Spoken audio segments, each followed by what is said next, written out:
Welcome to the Fantasy Goons podcast, part of the Pucks Out family. It's time to skip the book and find out the info you need to win your league with Bobby, Davey, and Brandon.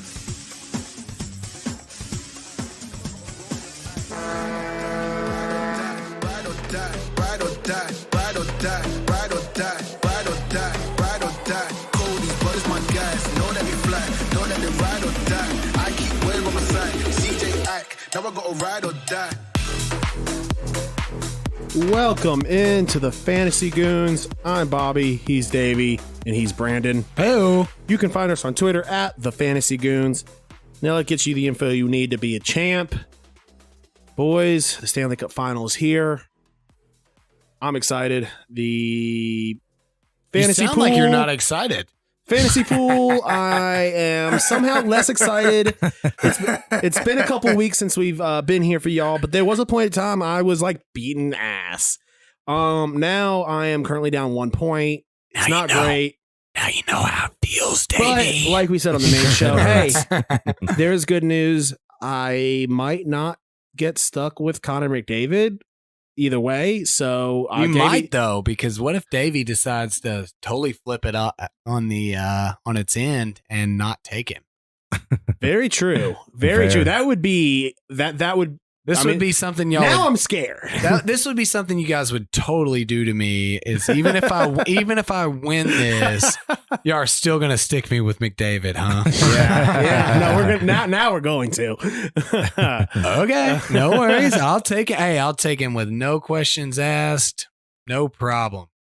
It is a close battle between us. After game 1 of the Stanley Cup playoffs, I'm up by a point. Yeah. Braden Point, dude. Just oh my goodness. kill And it. Vassy, don't be denigrating my my goalie pick. It's 543 me to 542 you to 389 Davey. Yeah. So, With no players, I have no players left. So the opposite of last year, which is crazy. So at least last year I had like 1 or 2 players to where I could just pretend like this is my time, boys. So the number 1 pick next year is locked up.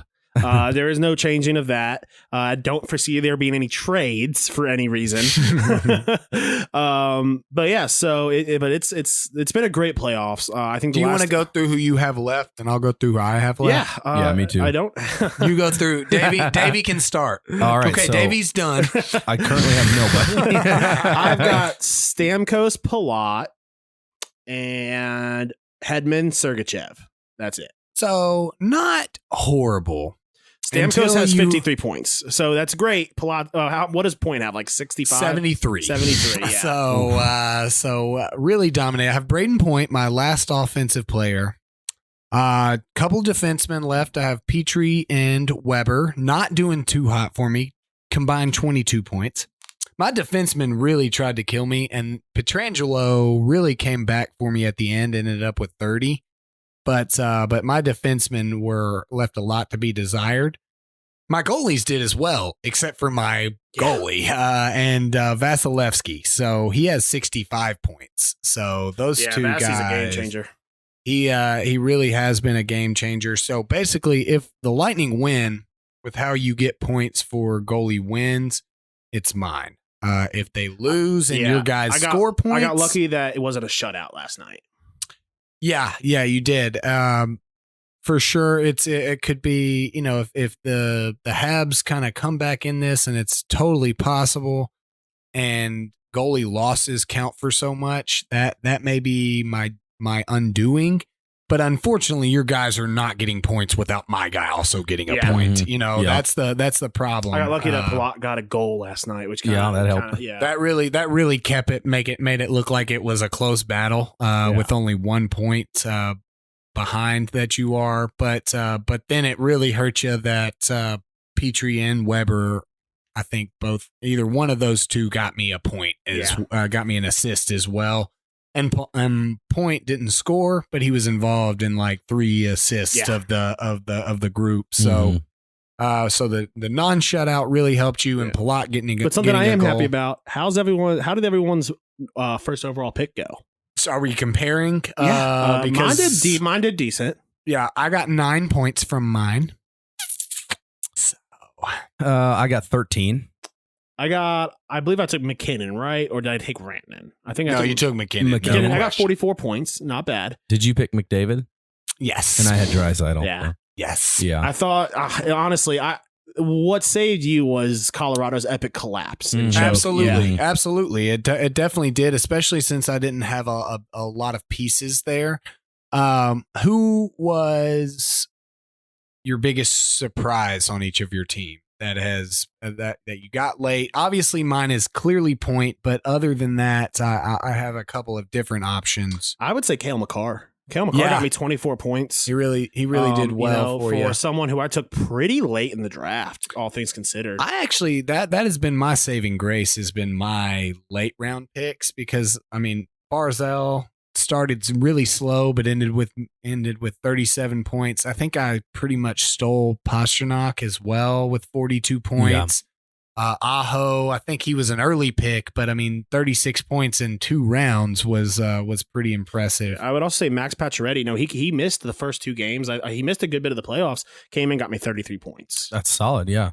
I'd probably say I'm going Charlie McAvoy with 27 points. Yeah, that was very surprising. Didn't expect that. As not a big offensive defenseman. And even Alec Martinez got me 20. So, I mean, not bad for some defensemen there.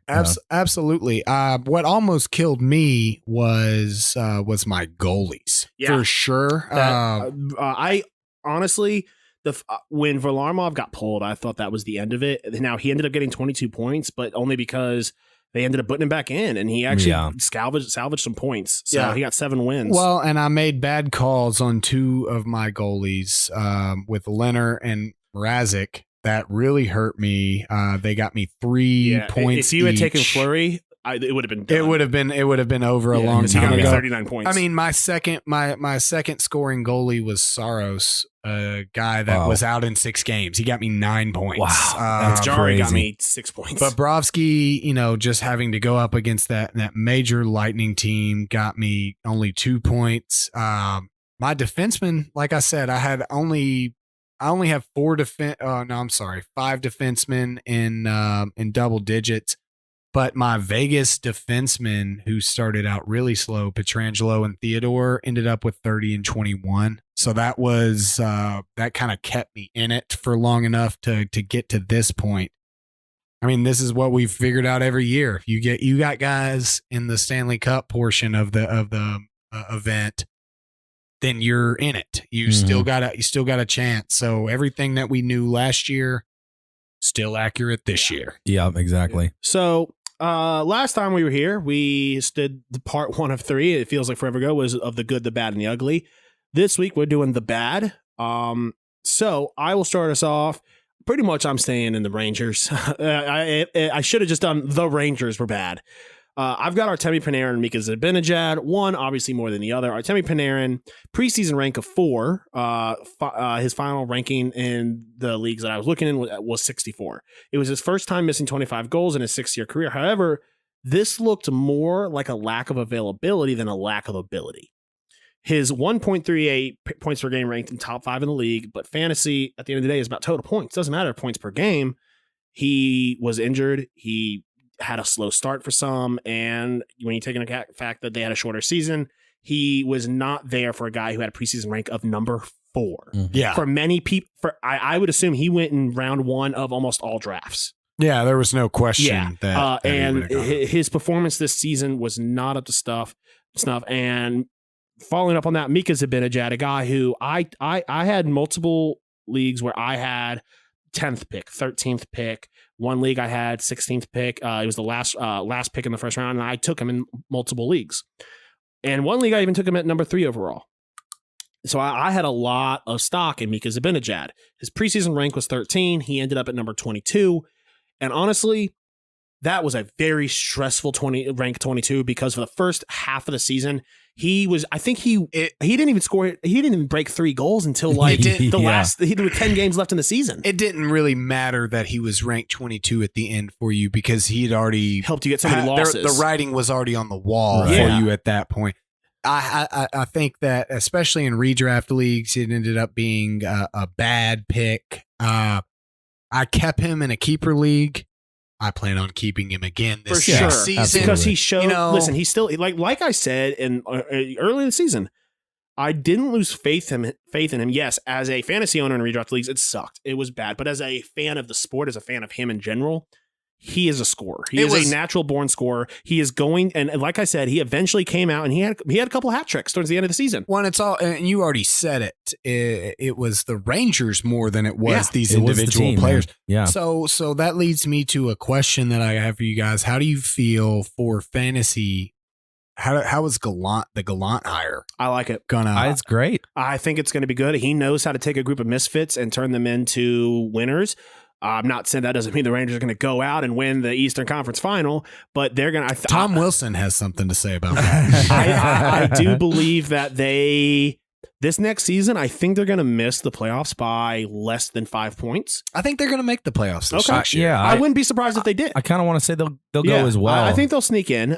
Maybe they're definitely going to be. They're not going to be far out of the playoffs if they miss it. I think it's what you want as a fantasy player Mhm. is where I think they're going to make the playoffs is they're going to be on the cusp of it. You never want Right. that. You never Yeah. want that guy. Those teams that are definitely in towards the end of the season where a lot of those last games don't matter. I'm yeah. hoping that it's right there on the cusp of a tough division that they can slide in because then you got guys going the whole time. Yeah. Well, So we're going to see a completely different Zibanejad next year. I For think sure, we're going to see. 100%.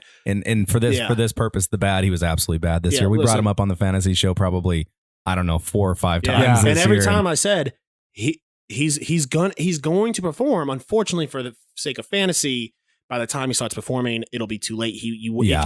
If you because here's the thing: if you have him on your team, you wasted a lot of draft stock on him. draft stock is the biggest and it doesn't key. matter if Right. he's got 3 great weeks. Cool, he might get you 3 wins. If you lost 15 games that season Yeah. because of him, then it doesn't really matter, does Yeah. Exactly. it? Davey, what do you got? So I have start things off with Johnny Gaudreau. He was a preseason rank of 47 and finished with a 102 or in that range pending your league. But and that felt high. it did, yeah. It was a miserable season. I mean, he finished with 19 goals and 30 assists, which doesn't sound like a terrible stat, but for him, it's awful, and that is not good for him. And as an elite player, best player on the team, supposed to be. I mean, this is now back-to-back seasons under 20 goals for Johnny Hockey, and he didn't have much around him. I get that. I mean, that's not an excuse, but it might be time for a new team for him. I mean, he might need a change somewhere with some better players. I mean, I know he's playing with Lindholm and Kachuk, and on paper is not bad, but everyone else behind them was awful, and they kept switching lines up this How season. many? What was his final goal count?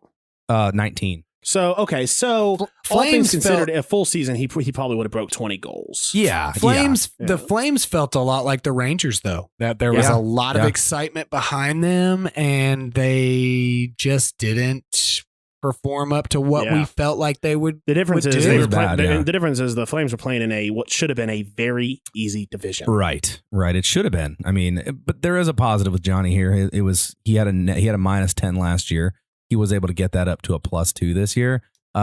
His shot percentage was up to a 17% from 8.6% last year. So, I mean, he only garnered one more goal. Well, in. but to those are be good, fair, those are though- stats I like to hear as a fantasy owner. Yeah, but shot percentage going up is a good thing. Just like with Zibanejad, when he turned his stuff around, he went from shooting like 3%, Right. and it went up to staggering like 10% when he started That's turning it around. significant. Yeah. The plus minus does not mean as much to me Oh, I'm because not talking about plus no, minus. Yeah, shot percentage. Well, to me. but I'm saying plus minus or even shot percentage. Really, when you take 20 games off of the season, I mean, Yeah, is that adding 12, to your plus minus or not? I don't know. I mean, and we're talking about, again, you just said it, Bobby. They played the highest goal scoring group of the team. I mean, you should be able to raise your shot percentage by getting to play the Senators every week. Right. Yeah. You know? Now, one thing I will say, I think that the plus minus this year is very misleading because here's my thing: he was playing in the division with the highest amount of goals. Yeah, he For was. playing on a bad team, he should have been negative. That means he was on the ice but that less. argues did okay, that yeah. argues against your feeling good about his shot percentage rising as well. Well, it's one or the other. Well, either. no, because I think that, his shot percentage has nothing to do with his time on ice. It has to do with they take into account how long he's on the ice and how many shots he takes per how long he's on the ice. Right, but if you're in the highest scoring division Then- of the whole league, then more goals are scored. Yeah, well, either way, at least you said his shot was rising towards the end of the season, right? Or Yeah, it was for sure. But So at least then he could see that he was making corrections. If it wasn't just down the whole year, at least as a player, he was starting to make corrections and because you can't score more if you don't shoot more. Fair, but he was doing the exact same thing that everybody else had been doing all season. yeah, and we're talking last year was an 8.6 shot percentage and playing completely different teams, and all the teams, if you will, and to 17% playing, like you said, the highest goal scoring division in the league this year. But I don't look at shot percentage as that an important of a stat this year because of exactly what Davey just said. It takes skill to raise your shot percentage in a normal season when you play 30 different goalies. Yeah. When you play 5 goalies a year, you know their tendencies, learning them. know how they operate. It is the rising towards the end of the year is actually, it looks the opposite to me rather than looks good. It looks bad to me. The goalie should more learn your patterns after that time frame than the opposite. Like he should have had a higher shot percent and they would have been more in that race and they were in it at the end. I guess what I was saying was I wasn't saying it's good. What I was saying is it's better than it not better. rising. Yeah. No. What I'm saying is it rising at the end is better than it staying at that 3% or whatever you said the whole season. right, Yeah, right. for sure. And I'm not disagreeing with you there. And I don't think Johnny Hockey is done. And I'm not counting him out. And I mean, but we all saw him.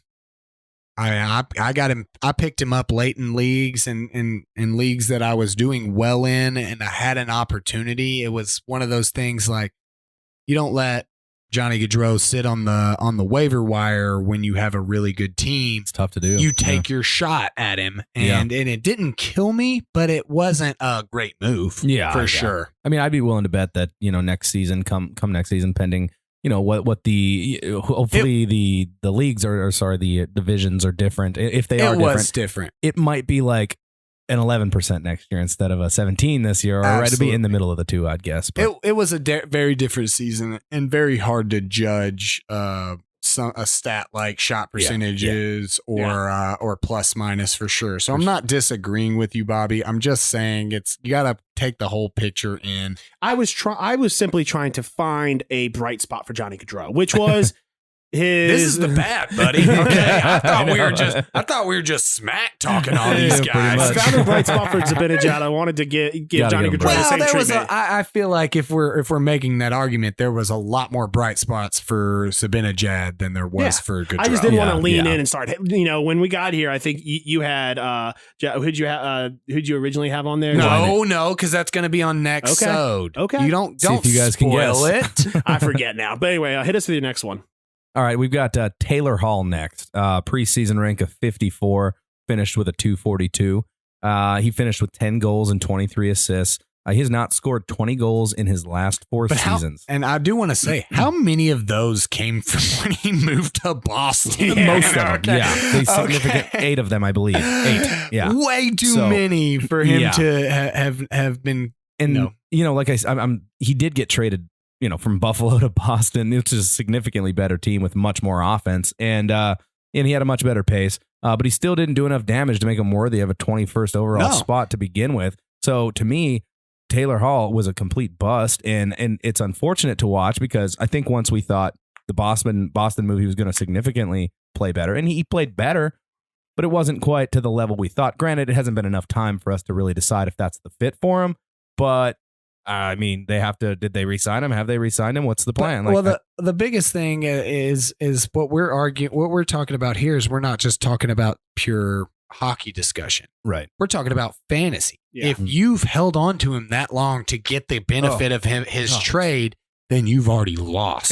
In my opinion, unless you had a massive team that really covered for that poor play. Well, and when he was playing for the Sabres, I think he was very little owned. He was probably maybe a 50, 40, 50, something like that. And then Boston, he's back up to a 70. But I think a lot of Dynasty people just were holding on to him. And if you've been a Dynasty and hold him for the last 4 years, Well, I mean, You just I guess keep holding. Yeah. You don't unless you can get some trade value of it out Yeah. of him. You're not dropping him. Yeah. But I mean, at the point that he became a little more relevant, it was too late for you.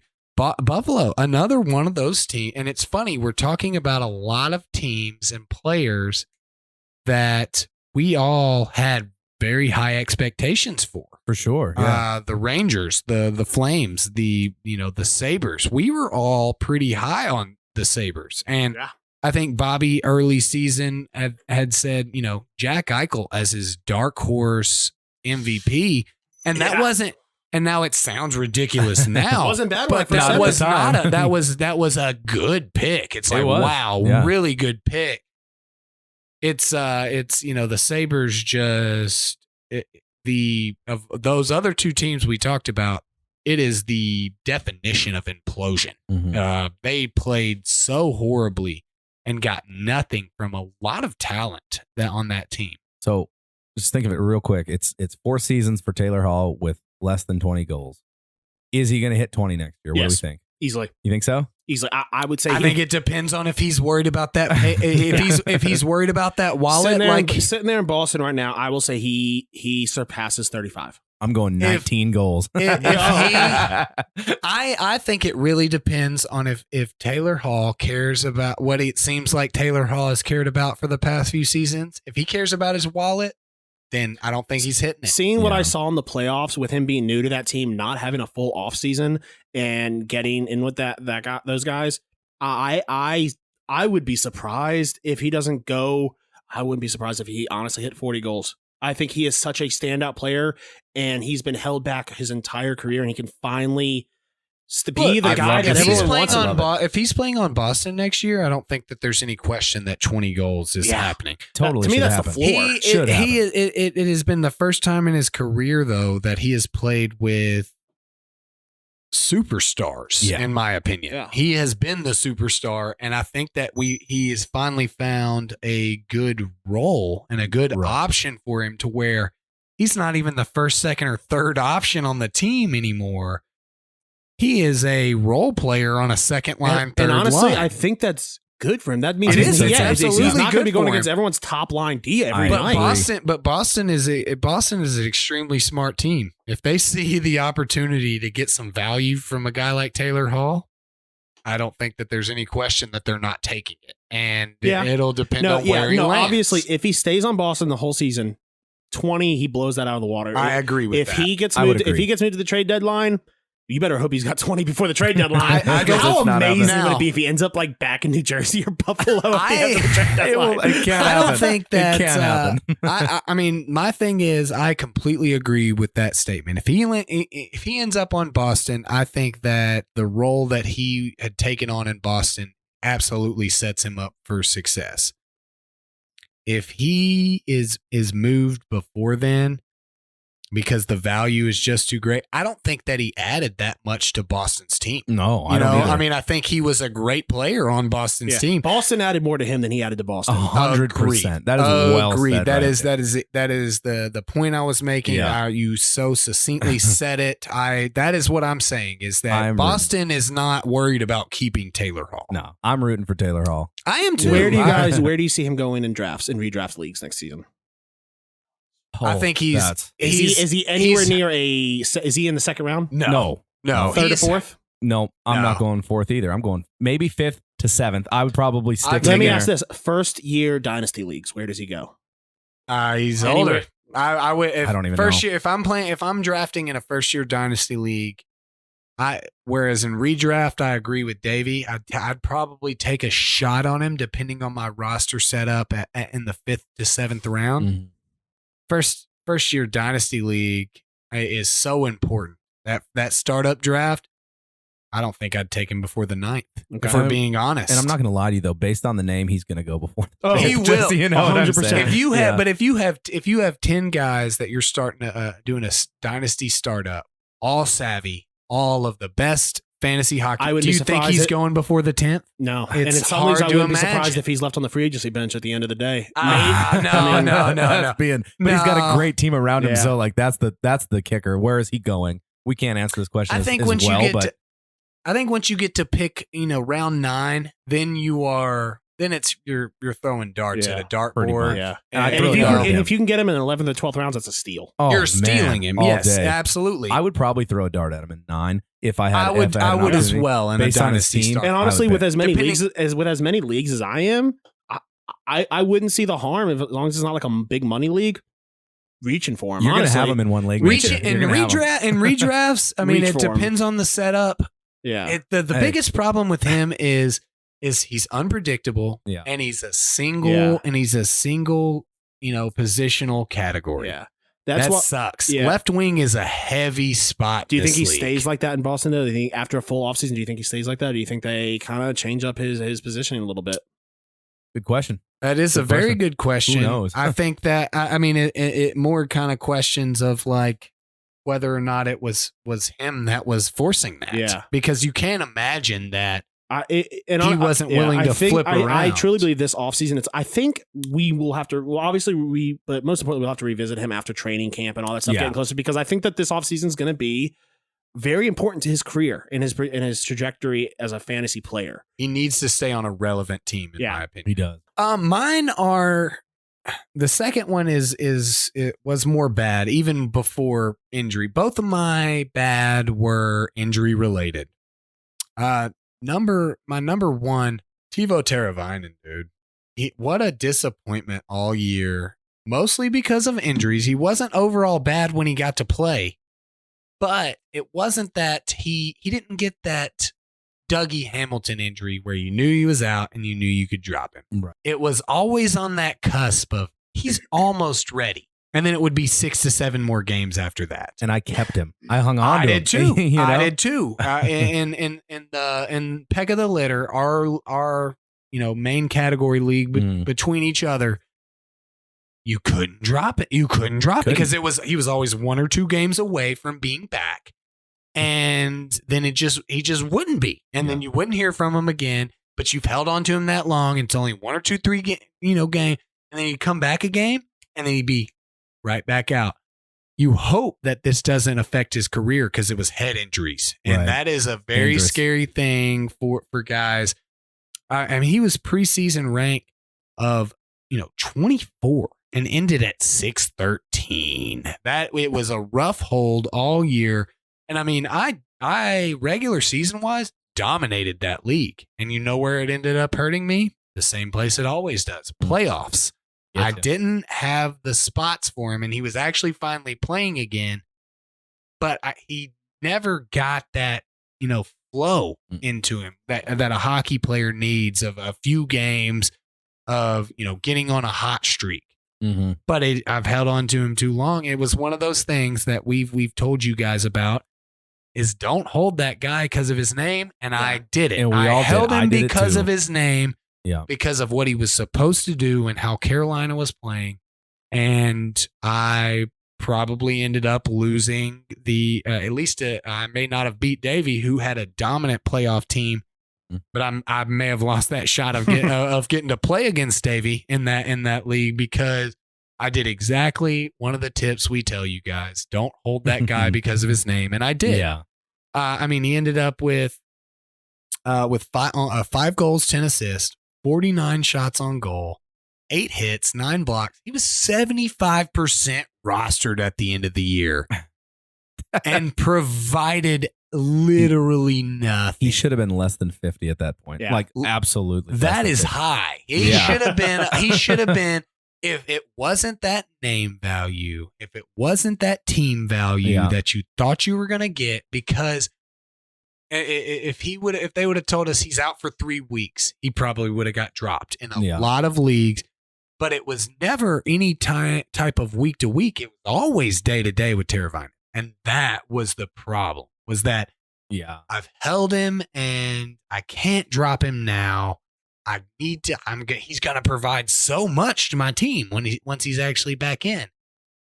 The first time that happened, that they stretched it out and then he came back and then went out again, I should have dropped him. That Mhm. was just it, and I didn't. So I love that you bring him up and put him on here. And I know he only played maybe over half, maybe just a little over half the games of the season, or if that. if that, And I mean, so If that. We're in the same boat because I had him in my Casa de Stanley League, which is my North Dakota league, that I actually won, but I kept him on the IR the whole entire time. But to me, this is less about the player than it is the situation. You know what I'm saying? Because he's a great player, and if he would have had the opportunity to play, it probably would have been a completely different situation. So, he was not Taylor Hall. He didn't Taylor Hall you. Yeah. and this is just the situation, day to day. Going to be back next week, not back next week. And then 2 months roll by, and he's still not back, and we're like, what? Shouldn't have hung on to him. But if I would have known, man, this would have been a whole different situation. But now, after 2 months, I've held him, and now he's day to day for sure. I'm gonna get him back. That was the biggest problem. Awful for sure. situation. Yeah, and the issue that issue is not going to get any better because they were asking Gary Bettman about is there going to be a change to the way the NHL reports injuries because of gambling. He said, "No, I think everyone's fine with how we do it right now." Gambling, not gambling. Tough. It's wrong. I really appreciate how. I mean, even the NFL does this to a bit, but they're required to report very early what's happening. And now it is a little different because it's a one game a week type of situation. I think that it's even forgetting that gambling's happening, that fantasy sports are happening. I think it's wrong to your sports fans. I think it's one of the reasons that the NHL lags behind in other sports in this country, while arguably being the epitome and the most fun in all of the portions of sports that we love in this country. We love football because of hitting. We love basketball because of, lots of scoring. That's the NHL all together mashed into one. Yep. And the league itself doesn't allow for the fans to be involved. Like, if LeBron James is your favorite player and the Lakers are coming to Atlanta, and you're going to drive down to Atlanta, you want to know if LeBron James is playing or not, because that's 100%. The point of it. And so it is something that the NHL really needs to, get over themselves and get over that Canadian mindset, if you will, that, they don't have to tell us anything. Forget that, man. This is a sports world where we can watch anything and everything at any point in time that we want. And so why would we choose hockey when it feels like you don't care about us? And so I really hope that is something that overall changes. And, it's something that kind of changed. Basketball's always really embraced that. They've always been about the fan. And that's why basketball is so popular in this country. Even though it's arguably, the way the league operates is the worst in professional sports. They operate because they care about the fan. They care about getting that person in the building and building up their stars. Why don't you round us out with your last bad? My last one was, also kind of dealt with some injuries and stuff, but I feel like we can all agree that Evgeny Malkin pre-injury provided nothing to your team. He provided nothing to your team at all. Preseason rank of 107, finished 415. A lot of injuries played into parts of that. But it was and it wasn't even a super high pick. It was just a name value pick that you could get in the 9th or 10th round that gave you nothing.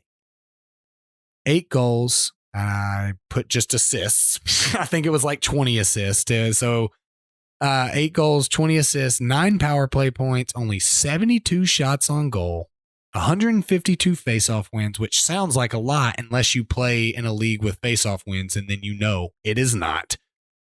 18 hits, 12 blocks, ended 85% rostered.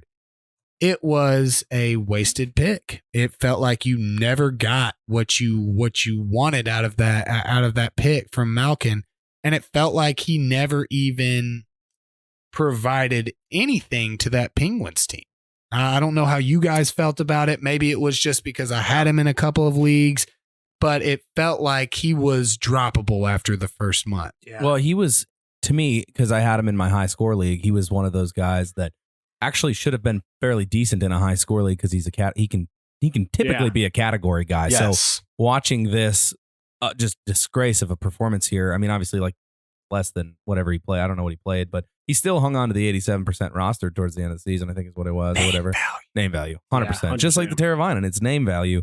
And I mean, he didn't get anything for hits and blocks. I mean, hardly. I mean, they're both under 20, which is, I don't feel like is incredibly That's typical not- for him. So No. it was awful. And it really bothered me, but I hung on to him a lot longer, like we discussed with Teravainen. So it was a very unfortunate situation for Malkin there. But Yeah, I really just I feel like the Penguins came on really strong, ended up winning their division, and one of the best hockey players that the league has ever seen, he provided nothing to that, and it was frustrating as a hockey fan and a fantasy player. But all right, guys, we will be back in 2 weeks.